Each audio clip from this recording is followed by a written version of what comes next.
A teenage boy terrorized me for months, so I slept with each of his parents and destroyed his family. I was 24 years old when I bought my first house in what I thought was a nice, quiet neighborhood, but my next-door neighbor Brendan was 16 and made it his personal mission to make my life hell from day one. He threw parties that lasted until 4 in the morning. He rode his dirt bike through my flower beds. He played basketball and kept accidentally hitting my car over and over. Someone keyed my car at one of his parties. He let the air out of all 4 of my tires twice. He spray-painted something disgusting on my garage door. Every time I tried talking to his parents, his mom Diana made excuses. "Boys will be boys," she'd say. His dad Greg would just sigh and promise to handle it, but nothing ever changed. Then came the breaking point. I'd saved up for months to buy a gaming setup and finally got everything installed. I came home from work one day and my window was smashed. Everything was gone. My security camera showed Brendan and his friends climbing through and stealing it all. When I showed the footage to his parents, Brendan started crying and said he was just borrowing it.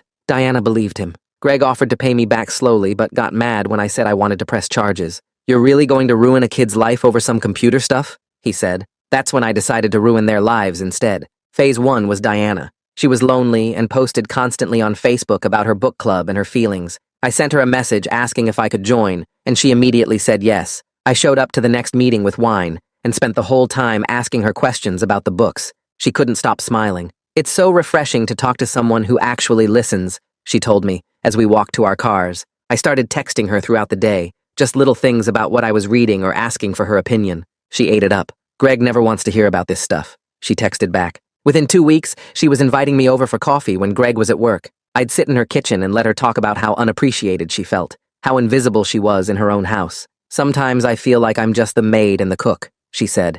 I touched her hand. "You deserve so much better than that." A week later, we slept together for the first time. She cried after and said she felt terrible, but I told her she had nothing to feel bad about. "You're not doing anything wrong. You're just taking care of yourself for once." Over the next month, I made sure to take pictures when she wasn't paying attention. I saved every text message where she said she loved me or couldn't stop thinking about me. Then I started phase 2. Greg went to the gym every morning at 6, so I joined the same gym and asked him to spot me on the bench press. He was happy to have a workout buddy. After a few sessions, he started venting about his life, how he worked 60 hours a week and nobody appreciated it, how his wife didn't understand the pressure he was under, how his son was ungrateful. I nodded along and told him he was carrying too much weight. "You need someone who actually sees what you do," I said. We started getting breakfast after workouts. He talked more and more about how lonely he was. One morning he mentioned he'd been questioning some things about himself lately. I knew I had an opening. I put my hand on his shoulder and told him it was okay to explore who he really was. 2 weeks later,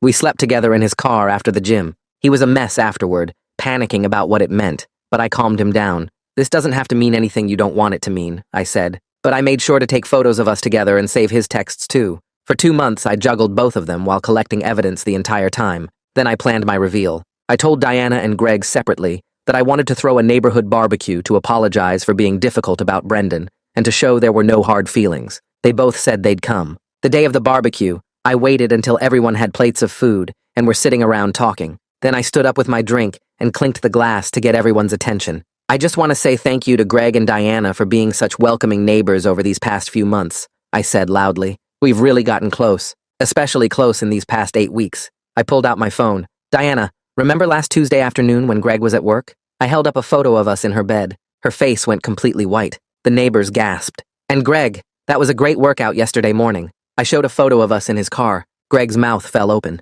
Diana's head snapped toward him. "What?" she said. "What is he talking about?" Greg looked at me and then at Diana. "What does he mean last Tuesday?" Brendan jumped up from his chair. "What the hell did you do to my parents?" he screamed. Diana's face went from white to red in about 2 seconds. She lunged across the patio table at Greg, knocking over plates and drinks. Her hands went for his throat, and he stumbled backward into the grill. The neighbors closest to them jumped up and pulled her off before she could actually hurt him. She was screaming words I couldn't make out, just raw sound and rage. Brendan stood frozen by his chair like someone had paused him mid-motion. The other neighbors grabbed their kids and started backing toward the gate. I saw at least 5 phones pointed at us, recording everything. Mrs. Davidson from 3 houses down had her hand over her mouth. Mr. Franco was shaking his head and pulling his wife toward their car. I just stood there holding my drink, watching the family I'd spent 2 months destroying tear each other apart right in front of everyone. Diana broke free from the neighbors holding her and got right in Greg's face. She slapped him so hard the sound echoed off the fence. Everyone went quiet for a second. She was asking him how long, when did it start, How could he do this to her? Her voice was shaking and loud enough that people 2 streets over probably heard. Greg put his hand to his face where she'd hit him. His skin was already turning red. He looked at her, and then at me, and then back at her. He said he could ask her the same question about last Tuesday. His face was red from more than just the slap. He looked like he wanted to disappear, or maybe punch me or both. Diana started crying, but she was also still yelling. The neighbors who hadn't left yet were staring at me like I was something they'd found under a rock. One woman near the back said I was sick. Another guy said this was messed up.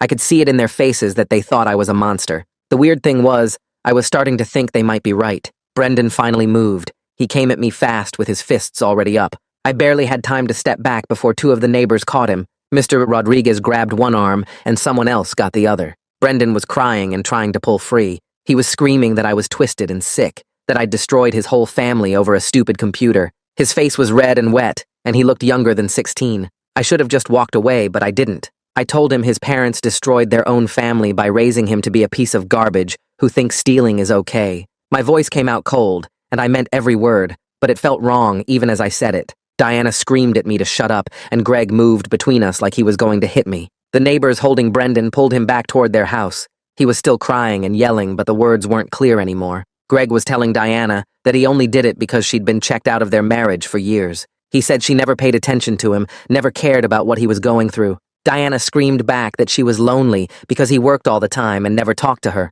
She said he made her feel invisible in her own house. They were both yelling over each other now, blaming each other for everything. I stood there watching them tear into each other about problems I'd deliberately used against them. I'd spent weeks learning their weak spots, and then I'd pushed on every single one. The satisfaction I'd imagined feeling wasn't there. I just felt hollow and kind of sick. The last few neighbors who'd stayed started leaving fast. Mrs. Davidson walked past me and said I was disgusting. She said she wanted nothing to do with me ever again. Mr. Franco didn't even look at me, just grabbed his wife's hand and left through the side gate. A woman I didn't know well stopped and said what I'd done was like something a crazy person would do. She said she was calling the homeowners association first thing tomorrow. 3 more families left without saying anything, but their faces said enough. I watched them go and realized what I'd actually done. I'd tried to punish one teenager for making my life hard, and instead, I'd made myself the neighborhood villain. Nobody was going to wave at me anymore or chat by the mailbox or invite me to anything. I was going to be the guy everyone avoided and talked about in whispers.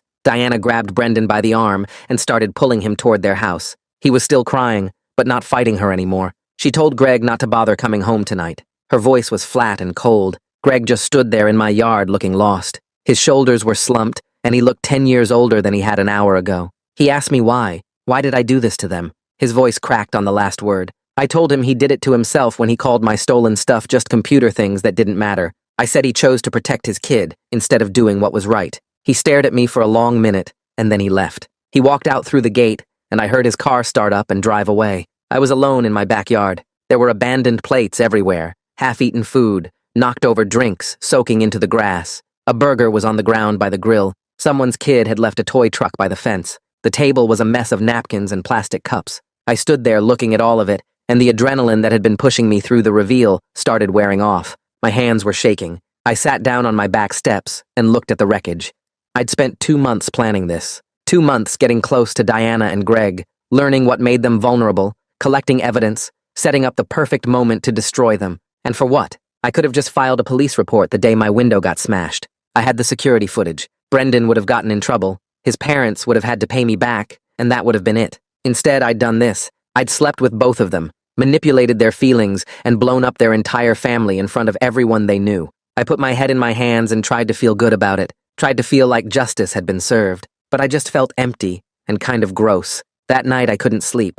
I could hear yelling through the walls. Our houses were close enough that sound carried, especially when people were really going at it. Diana's voice came through the clearest. She was asking Greg how he could do this to her, how he could betray her like this. The irony of her saying that when she'd done the exact same thing would have been funny if I wasn't lying there feeling like garbage. I heard something break, maybe a plate or a glass. More yelling. Greg's voice was deeper so I couldn't make out his words, but the tone was angry and defensive. I lay in bed staring at the ceiling and thinking about Diana crying after we'd slept together that first time. She'd said she felt terrible, and I'd told her she had nothing to feel bad about. I'd held her and told her she deserved to be happy. I'd made her think I cared about her when really I was just collecting ammunition. I rolled over and pulled the pillow over my head, but I could still hear them fighting. Around midnight, I saw flashing lights through my bedroom window. red and blue, bouncing off the houses. I got up and looked outside. 2 police cars were parked in front of their house. Officers were at the door, and then they went inside. Through their front window, I could see Diana and Greg still yelling at each other. The cops separated them, one officer with each of them in different rooms. It took maybe 20 minutes before things calmed down enough that the officers came back outside. One of them looked over at my house. Even from my window, I could see the disgust on his face. He knew. Probably the whole neighborhood had called it in or told them what happened. I was officially the guy who'd caused all this. The cops left eventually, but their cars stayed parked outside for a while, maybe making sure nobody did anything stupid. I went back to bed, but I didn't sleep. I just lay there thinking about what I'd done and how everyone in a 5-block radius now knew exactly what kind of person I was. The next morning, I made coffee and looked out my kitchen window. Brendan was sitting on his front steps with his head in his hands. He wasn't moving, just sitting there in the same position. He looked smaller than I'd ever seen him. The cocky kid who used to rev his dirt bike at 6 in the morning and smirk when I asked him to stop was gone. This was just a scared teenager who'd watched his family fall apart in front of everyone he knew. I stood there with my coffee mug getting cold in my hands and felt guilt twist in my stomach. I tried to push it down by remembering my smashed window, my stolen gaming setup that I'd saved for months to buy, the spray paint on my garage door, the keyed car, the flat tires, all the things he'd done to make my life miserable. But looking at him sitting there with his whole world destroyed, those things felt smaller than they had before.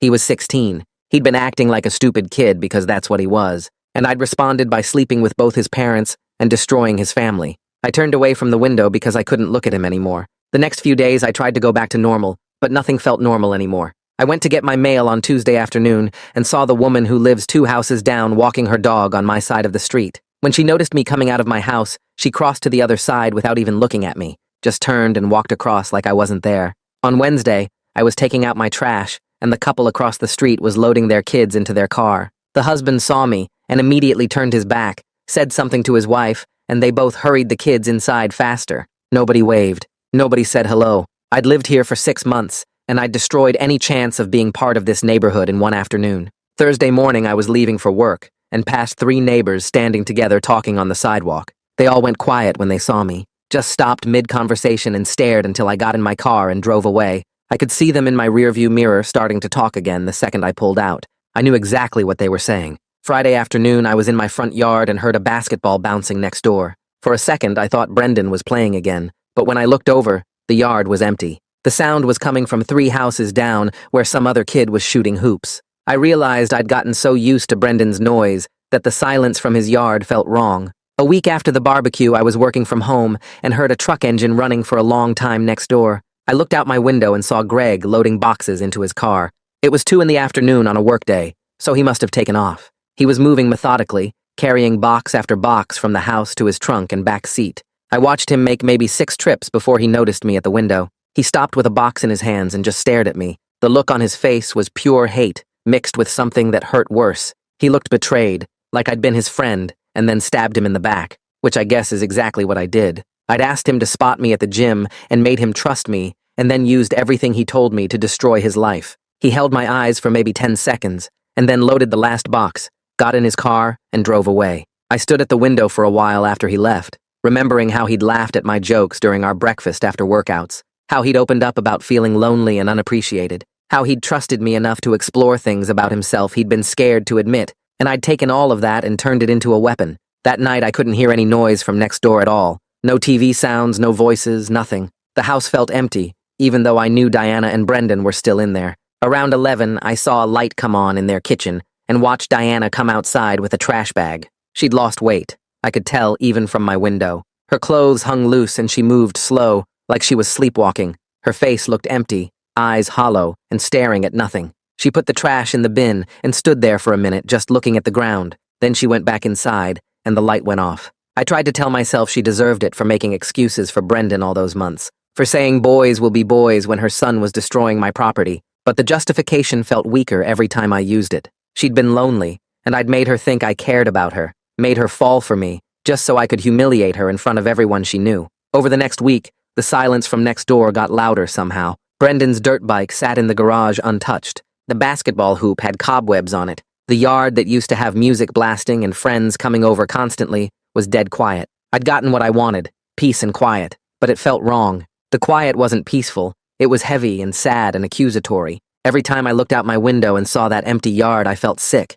I realized I actually missed the noise, because at least the noise meant there was life happening next door. Now it just felt like I'd killed something. 2 weeks after the barbecue, I went to the grocery store to pick up some food for dinner. I was in the frozen food aisle looking at pizzas when I saw Greg 3 feet away looking at single-serving meals, the kind you microwave for one person. He looked terrible, like he hadn't slept since I last saw him. His eyes were red, and his clothes were wrinkled, and he'd obviously lost weight too. He noticed me at the same time I noticed him, and his whole body went stiff. For a second, I thought he might walk away, but instead, he turned to face me. He told me I didn't just destroy his marriage, I made him question everything about himself in the cruelest way possible. His voice was quiet, but shaking. He said he'd been working up the courage to explore who he really was, and I'd turned that into a joke, into ammunition to hurt him with. Now he'd never know if his feelings were real or if I'd manipulated him into having them. He walked away before I could say anything, leaving his cart right there in the middle of the aisle. I stood there holding a frozen pizza and feeling like I might throw up. That night I couldn't sleep. I lay in bed staring at the ceiling and replaying the barbecue over and over. In my head, before it happened, I'd imagined everyone being shocked and impressed by how clever I was. I'd imagined Brendan learning a real lesson about consequences. But what actually happened was, I traumatized a 16-year-old kid by destroying his family in front of his friends and neighbors. I'd wrecked a marriage between two people who were struggling, but might have figured things out. I'd made myself the neighborhood villain, the guy everyone warned their kids about. The revenge I'd spent 2 months planning felt so justified when I was angry about my stolen gaming setup, but now it felt cruel and way too much. I'd responded to a teenager's property damage by systematically destroying his parents' marriage and his sense of family stability. The next morning, a letter came in the mail from the Homeowners Association. It was about complaints they'd received regarding my disturbing behavior and moral character. They said multiple neighbors had contacted them with concerns. They couldn't force me to move, but they wanted me to know the community found my actions unacceptable. They were making it very clear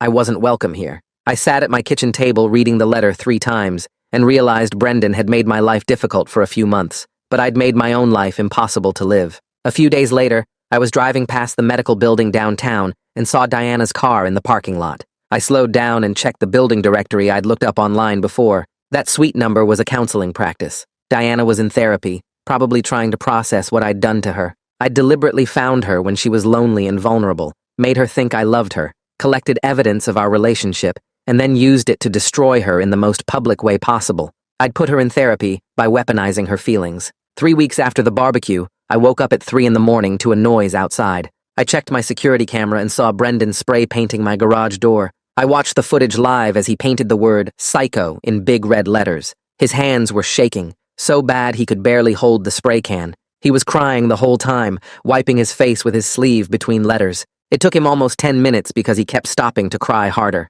When he finished, he just stood there looking at what he'd written, then dropped the can and walked home. I watched the whole thing and didn't call the police. I knew I deserved much worse than some spray paint. The next few days, I tried to go back to my normal routine, but everything felt contaminated. I couldn't go to the gym where I'd befriended Greg because walking in there made me feel sick. The coffee shop where I'd met Diana for our fake book club discussions made my chest feel tight every time I drove past. Every place in this neighborhood reminded me of the lies I'd told and the people I'd hurt. I'd turned my own neighborhood into a prison made of guilt and shame, and I was the only prisoner. A week later, an email came from a law firm representing Greg in the divorce proceedings. They wanted to know if Diana was aware of my relationship with Greg before I revealed everything at the barbecue. They were building their case and needed to establish that Diana had been equally unfaithful, not just a victim of her husband's affair. I stared at the email for 20 minutes. They were using me as evidence, as a weapon in their legal battle, and I had to answer their questions about the timeline of my calculated destruction.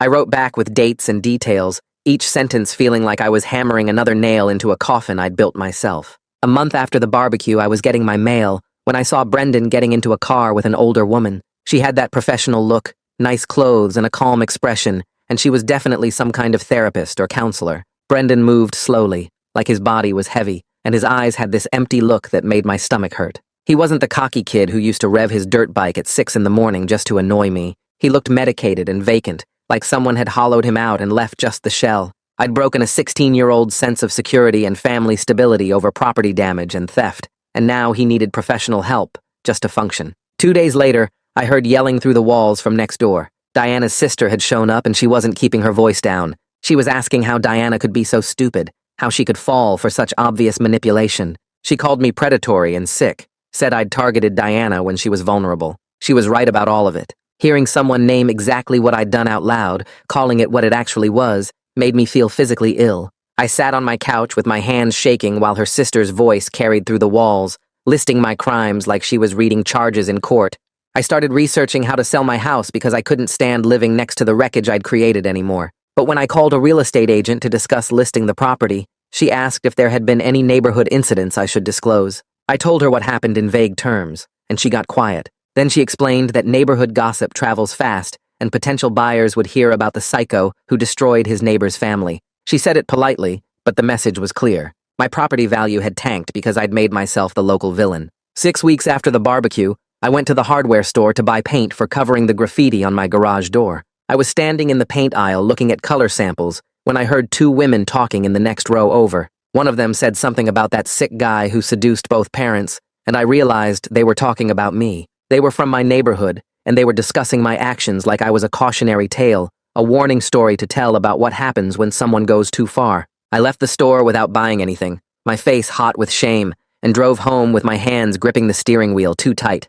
The next week, I was driving through town and saw Greg's car parked outside a bar at 2 in the afternoon on a Tuesday. I slowed down and stared at it for a second, knowing he was inside drinking in the middle of a workday because he was struggling. Part of me wanted to go in and apologize, to try to explain or make it better somehow, but I knew any contact from me would only make things worse. I'd weaponized his vulnerability and his confusion about his identity, and there was no apology that could undo that violation. 2 months after the reveal, a for sale sign appeared in their front yard. Diana was fleeing the neighborhood and the home where her marriage had imploded, and I was the reason why. I stood at my window looking at that sign and remembered how she'd smiled when I first asked to join her book club. Her loneliness had been so genuine, so real, and I'd exploited it with complete awareness of what I was doing. I'd made her believe someone actually cared about her interests and feelings, and then I'd used that manufactured trust to destroy her publicly. A few days after the sign went up, Brendan caught me watching their house from my front window. He looked right at me and flipped me off before going inside. It was the most spirit I'd seen from him in weeks, and I felt this twisted sense of relief that he still had some fight left. Then I realized how messed up I was, that I was finding comfort in a traumatized kid's middle finger, like his anger at me was better than his empty medicated stare. 3 months after the barbecue, I'd become completely isolated. I worked from home and ordered groceries for delivery. I only left my house for absolute necessities like doctor appointments or picking up prescriptions. The neighborhood I'd bought my first home in had become a prison where every window felt like it was watching me with judgment. Every time I saw a neighbor, I'd duck back inside or pretend I hadn't noticed them. The house that was supposed to be my proud achievement had turned into the site of my worst moral failure. One afternoon, I drove past the gym where I'd met Greg, and I saw him through the window working out alone. He looked miserable, just going through the motions on the machines with no energy or focus. I remembered us joking about protein shakes and spotting each other on the bench press, how I'd built this false friendship specifically so I could destroy his life later. I'd listened to him talk about his struggles and his questions about himself, and I'd used every word as ammunition. I kept driving and didn't look back. A few days later, an envelope showed up in my mailbox from a law firm with Diana's lawyer's name on it. Inside was a request for a written statement about my relationship with Diana for the divorce proceedings. I sat at my kitchen table with a blank document open on my laptop and started typing out the dates we'd slept together, how many times, where it happened, what she'd said to me. Writing it all out in these dry, clinical terms made it impossible to ignore what I'd actually done. I'd spent weeks making her believe someone cared about her interests and feelings, asking her about books and texting her throughout the day, all so I could collect evidence to humiliate her in front of the entire neighborhood. The statement took me 3 hours to write because I kept stopping to stare at the screen. Every sentence was proof of calculated cruelty. I printed it out, signed it, and mailed it back without reading it again. The next week, I was at the library returning some books and saw the honor roll list posted on the bulletin board near the entrance. I scanned through the names out of habit, and Brendan's name wasn't there. He'd been on that list before. I knew because I'd checked it when I was planning everything, back when I was gathering information about the family. His grades had dropped so badly in just a few months that he'd fallen off the honor roll completely. I stood there staring at that list and realized I hadn't just punished him for stealing my stuff. I'd derailed his entire life path at 16 years old, right when grades and transcripts actually mattered for college. Whatever future he'd been working toward before I destroyed his family was probably gone now. 4 months after the barbecue, I was making dinner when someone started pounding on my front door. I looked through the peephole and saw Greg standing there swaying slightly. I opened the door, and he pushed past me into my living room reeking of alcohol. He told me he'd lost his job 3 weeks ago because he couldn't focus on anything, couldn't meet deadlines, kept calling in sick. His marriage was over. His son wouldn't even look at him, and he was questioning his entire identity because I'd manipulated his confusion about himself. He said all of this in one long, rambling speech, while I stood there frozen. Then he turned and walked out before I could say anything back. I was grateful he left quickly, because I had absolutely no words that could possibly help him. What could I say that would make any of it better? The next morning, I went out to get my mail, and Diana's sister was standing at their mailbox. She saw me and marched straight over. She told me I was a predator who'd targeted vulnerable people on purpose. Then she said Diana had been hospitalized 2 weeks ago for severe depression and suicidal thoughts. I wanted to hurt Brendan's parents for enabling his behavior and dismissing the theft, but I never intended to push someone to the edge of suicide. Diana's sister kept talking, saying I'd destroyed a woman who'd only been lonely and looking for someone to talk to about books. She called me sick and evil before walking back to the house. I stood there holding my mail with my hands shaking. 2 weeks later, I looked out my window and saw that the for sale sign in their yard had a sold sticker on it. The house had only been on the market for 2 weeks, and Diana was already selling it, probably at a loss just to escape. A family's entire life was being taken apart and packed up because I'd decided revenge was more important than just calling the police about a theft. I watched the real estate agent take down the sign and load it into her car. That weekend, I finally forced myself to go to the police station and file a report about the original gaming equipment theft. It was 5 months too late, but I did it anyway. The officer taking my statement looked at me with this tired expression when I explained about the security footage. He said if I'd reported it immediately with that video evidence, Brendan would have faced juvenile consequences and learned his lesson through the legal system. Instead, I'd chosen psychological warfare that destroyed multiple lives. He didn't say it in a mean way, just stated it like an obvious fact. I signed the report and left feeling worse than when I'd arrived. The cold morning in early fall when they moved out, I stood at my bedroom window watching the movers load boxes and furniture into a truck. Diana came out a few times directing them, but she looked thin and pale. Brendan appeared once carrying a box, and he looked back at my house before getting into their car. I couldn't read his expression from that distance, but he wasn't the same cocky teenager who used to rev his dirt bike at 6 in the morning. He looked smaller somehow, beaten down. I wasn't the innocent victim anymore either. I was the person who'd done this to him. A week after they left, a young couple moved in next door with a baby. They came over to introduce themselves one afternoon, and I could tell immediately that they'd heard about what happened. They were polite but cool, keeping the conversation short, not accepting my offer to help them unload anything. The woman kept her distance, and the man did all the talking. I realized I'd carry the reputation of what I'd done for as long as I lived in this house, maybe longer. The neighborhood would always remember me as the guy who destroyed his neighbor's family. 6 months after the barbecue, I was at a coffee shop across town picking up an order when I saw Diana sitting at a table near the window. She was with an older woman who had to be her therapist, based on how they were talking. Diana looked fragile, but slightly better than the last time I'd seen her. She had some color in her face again. Then she glanced up and noticed me standing at the counter.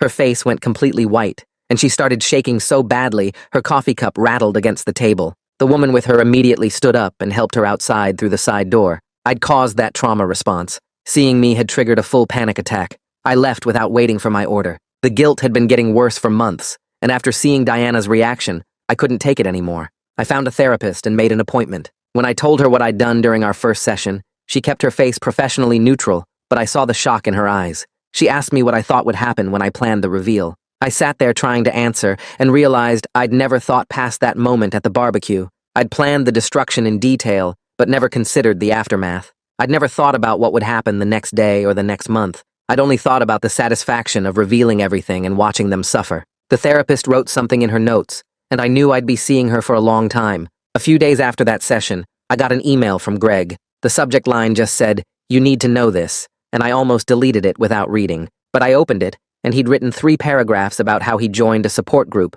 for people questioning their sexuality. He said he was trying to figure out who he really was, but now everything was contaminated by what I did to him. He wrote that he'd never know if his feelings during our time together were real or if I manufactured them by targeting his confusion. He said I stole something from him that he could never get back, the ability to trust his own emotions. He ended the email by saying he hoped I was happy with what I'd accomplished. I closed my laptop and sat there staring at the wall for an hour. During my next therapy session, she asked if I thought Brendan learned anything from what I did. I started to say something about consequences and accountability, but the words died in my throat. The truth hit me hard. He learned that adults are cruel and unpredictable. He learned that trust is dangerous because people will use your vulnerabilities against you. He learned that revenge doesn't have to be proportional, that someone will destroy your entire world over property damage. I didn't teach him to be better. I taught him that the world is vicious, and you can't count on anyone. My therapist wrote something in her notes, and I knew it wasn't good. 7 months after the barbecue, I was still living in my house, but I hated every single minute of it. I'd finally saved up enough to replace my gaming setup and got everything installed in the same room where my window had been smashed, but I never used it. The equipment sat there collecting dust, because every time I looked at it, I thought about what I destroyed to replace it. My first house was supposed to be this proud achievement, proof that I was doing well in life. Instead, it became the site of my worst moral failure. I couldn't walk through my own home without remembering what I'd done in each room, each conversation I'd had while planning the destruction of a family. The kitchen where I'd practiced what to say to Diana, the garage where I'd reviewed the photos I'd taken, the backyard where I'd revealed everything and watched their lives fall apart. One afternoon, I was scrolling through social media and saw a post from someone I recognized as one of Brendan's friends. The kid was complaining about his new school and mentioned that Brendan had to switch schools because the bullying got so bad. Kids at his old school heard about what happened with his parents, and they turned it into ammunition against him. Teenagers are cruel in ways adults forget, and they made Brendan's life hell over something that wasn't even his fault. I didn't just punish him for stealing my stuff. I made him a target for more trauma on top of watching his family explode. I sat there holding my phone and feeling sick. During another therapy session, my therapist asked if I'd considered that Diana and Greg were real people with real feelings, not just tools for revenge. The question broke something inside me, because of course I knew that. I knew it the whole time. I just chose to ignore it because my anger felt more important than their humanity. I prioritized getting even over treating people like actual human beings with lives and feelings that mattered. Diana had been genuinely lonely, and I exploited that. Greg had been genuinely confused about his identity, and I weaponized it. I made choices every single day for 2 months to keep manipulating them, and I'd have to live with those choices forever. 8 months after the reveal, I finally admitted to my therapist something I'd been avoiding. I felt no relief or satisfaction from what I did. None. The gaming setup was replaced and sitting unused in my house. Brendan was gone. My property was undamaged, but I was more miserable than I'd been during all the months of harassment, because now I knew what I was capable of when I got angry enough. I knew I could spend weeks methodically destroying people's lives and feel justified while doing it. That knowledge didn't go away just because I felt guilty now. One night, I sat at my kitchen table and wrote apology letters to Diana, Greg, and Brendan. I spent hours trying to find the right words, trying to explain why I did what I did and how sorry I was. But when I finished and read them back, they sounded hollow and pointless. What could I possibly say that would matter? Sorry I systematically destroyed your family? Sorry I manipulated your mom's loneliness and your dad's confusion? Sorry I turned your teenage mistakes into justification for ruining your life? Some actions are too harmful for apologies to mean anything. I tore up the letters and threw them away. The new neighbors next door threw a birthday party for their baby on a sunny Saturday afternoon. I could hear music and laughter from my house and see people arriving with presents and balloons. The same neighbors who came to my barbecue were all there, standing in the yard next door, eating cake and celebrating. Nobody knocked on my door to invite me, even though I lived right next to them.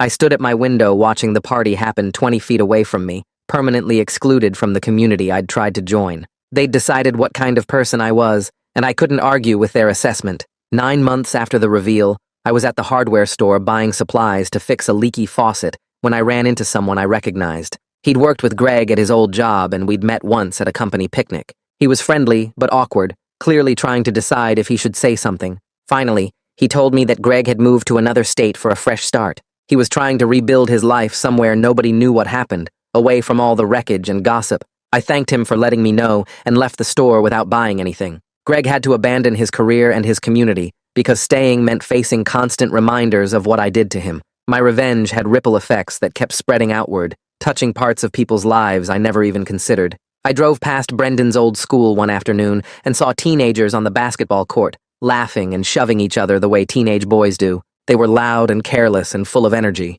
I remembered Brendan at 16, cocky and annoying, riding his dirt bike through my flowers and hitting my car with basketballs. He was just a kid who needed consequences and boundaries, not devastation. I could have pressed charges for the theft. I could have sued his parents for the property damage. I could have moved to a different neighborhood. Instead, I chose to be worse than monstrous.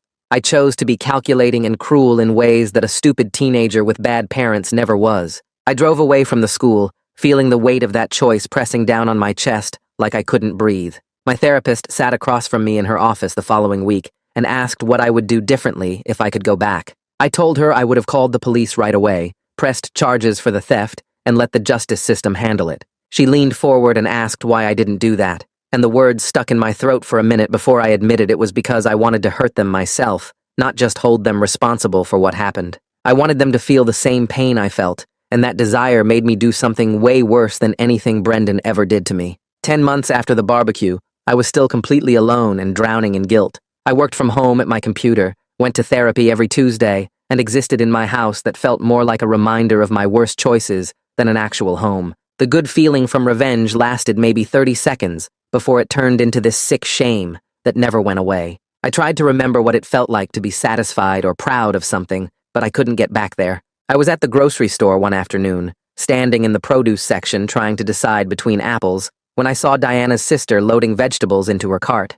She recognized me immediately and her face got hard, but she walked over anyway. She told me Diana was doing better now, but would never fully trust anyone again. I destroyed her ability to believe in real connection by faking it so well for so long. That kind of damage doesn't heal, she said, and I caused it on purpose just to get back at a teenager. She left without saying anything else, and I stood there holding a bag of apples I didn't even want anymore. A year after the reveal, I finally had to accept that I couldn't undo what I did. I destroyed a whole family, messed up a teenager's life, and showed myself that I could be cruel and calculating when I was mad enough. The person I became during those 2 months of planning and doing everything was who I really was deep down when someone made me angry. That truth sat in my chest like a rock. My therapist helped me understand that Brendan's theft and harassment were wrong, but they were the actions of a dumb teenager with bad parents who didn't teach him better. My response was the planned behavior of an adult who should have known way better. I couldn't claim to be the good guy when what I did was way worse than anything he did.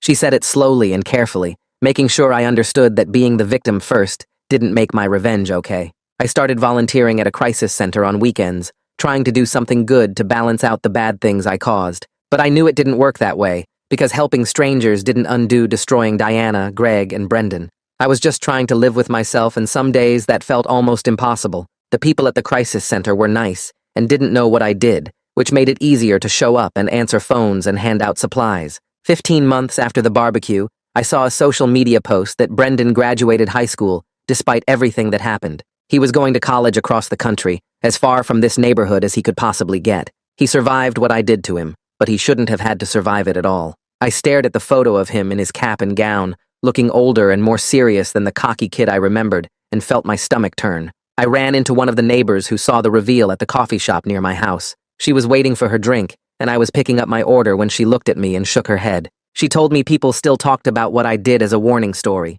I was the neighborhood bad guy, the person who proved that revenge makes you worse than the person who hurt you first. She wasn't wrong, and I knew it, so I just nodded and left, without defending myself. My therapist asked me during our next session if I had forgiven myself yet, and I told her I didn't think I should. Forgiveness would mean what I did was understandable or okay, and it wasn't either of those things. I made a choice to be mean and hurtful, and I had to carry that choice for the rest of my life. She wrote something in her notebook and asked if I thought I deserved to suffer forever, and I said, maybe I did. 2 years after the reveal, I still lived in the same house because selling it would feel like running away from what I did. I stayed there as a kind of punishment, living next to the empty house where a family used to live before I destroyed them. The new neighbors were nice but kept their distance, and I didn't blame them at all. They probably heard the stories and decided to be careful around me. I looked out my window at their house sometimes and thought about Diana, Greg, and Brendan living there before everything fell apart. The yard looked different now with new flowers and a different car in the driveway, but I could still see ghost images of Brendan riding his dirt bike and Diana walking to her car and Greg leaving for work in the morning. They were gone, and I was still here, stuck in the place where I made the worst decision of my life. One morning about 2.5 years after the barbecue, I was scrolling through local news on my phone during breakfast when I saw Greg's name in an article. The headline said something about LGBTQ community resources expanding in our area, and there was a photo of him at what looked like a community center. I clicked on it and read the whole thing. He was quoted talking about how important it is for people to have safe spaces where they can explore who they are without judgment or pressure. He mentioned starting a support group for men who were questioning their sexuality later in life. Reading his words made my stomach hurt, because he found his way forward and built something good, but he had to do it while carrying the weight of what I did to him. He deserved to figure himself out in a healthy way with people who cared about him, not as part of someone's revenge plan where his confusion got used as a weapon. I closed the article and sat there staring at my coffee, thinking about how I took something private and vulnerable and turned it into a tool for destruction. 3 years and 2 months after the reveal, I got a message on Facebook from someone I didn't recognize at first. It was Diana's sister, and the message was short. She said Diana finally started dating again and wanted me to know she was trying to move forward. The message said Diana was cautious and had a hard time trusting anyone, but she was making an effort to let someone new into her life. Her sister wrote that she thought I should know Diana was healing, even though it took 3 years and a lot of therapy to get there. I read it twice and felt glad that Diana was doing better, but I also knew I was the exact reason she needed 3 years of therapy and struggled to trust people. I wrote back thanking her sister for telling me and saying I was genuinely happy Diana was healing, but I didn't expect a response and didn't get one. Around the 3-year mark after everything happened, I was sitting in my therapist's office like I did every week and probably would for the rest of my life. We were talking about guilt and how I was learning to live with what I did, even though I would never feel okay about it. She asked me if I thought the guilt would ever go away, and I told her no, and maybe that was right. Some actions should leave permanent marks on the person who did them, and destroying a family because a teenager stole from me definitely qualified. The guilt felt like something I needed to carry because forgetting about it or moving past it would mean I didn't fully understand how bad it was. My therapist wrote something in her notes and nodded, and we moved on to talking about how I was managing day-to-day life with that weight. I thought about Brendan a lot during that period, wondering if he ever thought about me, or if he managed to put the whole thing behind him. I hoped he moved past it and built a good life far away from this neighborhood and the memories of watching his family fall apart in my backyard. But I knew that having your parents' marriage destroyed when you're 16 leaves marks that don't just disappear, even years later. I did that to him because he made my life difficult for a few months and stole my gaming equipment. The punishment didn't fit the crime, not even close, and I had to sit with that reality every single day. During one therapy session about 3.5 years after the barbecue, my therapist told me I had made real progress in understanding what I did and why it was so wrong. I appreciated hearing that, but I told her that understanding something doesn't equal redemption. I understood perfectly well that I manipulated 2 vulnerable people and destroyed their family, but that understanding didn't make me deserve forgiveness from Diana, Greg, or Brendan. I just had to live with being the person who did something terrible when I was angry and wanted revenge more than I wanted justice. She asked me what I thought the difference was between those 2 things, and I said justice would have been pressing charges and letting Brendan face real consequences. Revenge was what I did instead. 4 years after the reveal, I still lived in my first house surrounded by neighbors who knew exactly what I was capable of when someone wronged me. I replaced my gaming setup a long time ago and fixed all the property damage Brendan caused. I had the peace and quiet I wanted so badly back when this all started. Nobody threw parties until 4 in the morning anymore. Nobody rode dirt bikes through my flower beds or played basketball near my car. But the cost of that peace was my humanity, and I would carry that burden until I died. Some revenge isn't sweet at all. It's just poison that you end up drinking yourself, while the people you wanted to hurt eventually move on and heal. I got what I wanted and lost everything that mattered.